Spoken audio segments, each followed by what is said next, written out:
So I'm going to take you through a kombucha plot that went very well.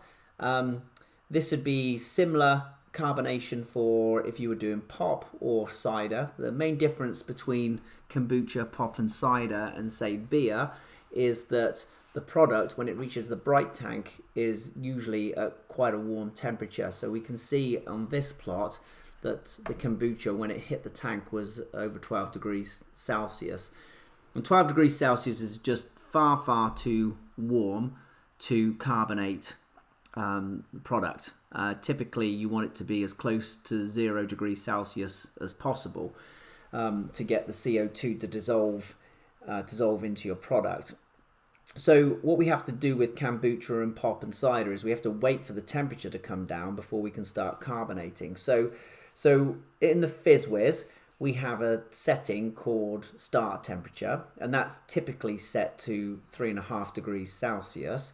But in this plot, we can see that the client has set the start temperature to 5 degrees, and they've got everything timed pretty beautifully, actually, because it's okay to do a bit of pre-scrubbing, which we'll talk about in a second, at 5 degrees, but it's not okay to carbonate at 5 degrees. So they've got all their timing worked out. And so this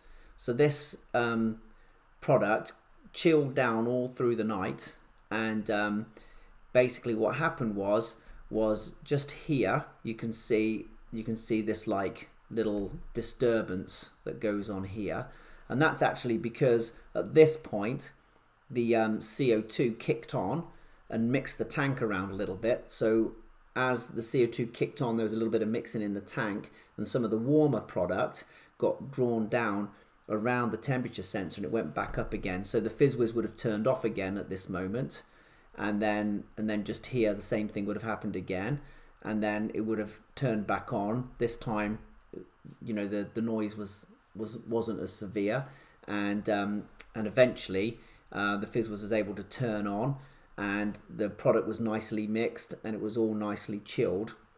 And you can see here with this pressure, tank pressure shown in yellow, you can see it was about this point the temperature, the temperature's still dropping, but the pressure now is starting to increase, and that's because the pre-scrub now is fully underway.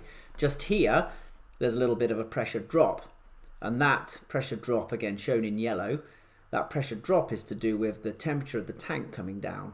So as the temperature of the tank comes down, then you have to be careful that when you're coming down from quite high temperatures, that you don't pull a vacuum on the tank. So this company here has left like a PSI and a half on the tank, and that means when the temperature comes down, then there's no danger at all. Even though they're getting on for half a pound, there's no chance of pulling a vacuum on the tank whatsoever. So they've got this all set up really well, and they've selected pre-scrub. So you can see the target pressure is shown in green, that's 3 psi, and once the product gets down to temperature, then the pre-scrub can get underway. And what we'll see is the yellow marker here, which is the tank pressure, gets up to 3 psi. Eventually we'll see the green setting, which is the target pressure, will go to 1. And we'll see that in a second. There you go.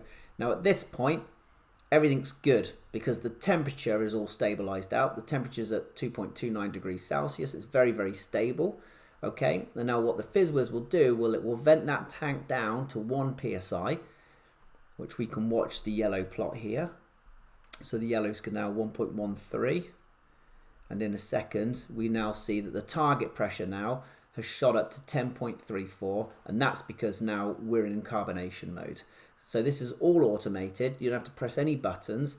It figures this all out for you. All you have to do is figure out when you turn the FizzWizz on to meet with your process requirements. So now the FizzWizz starts carbonating. Okay, and here we go.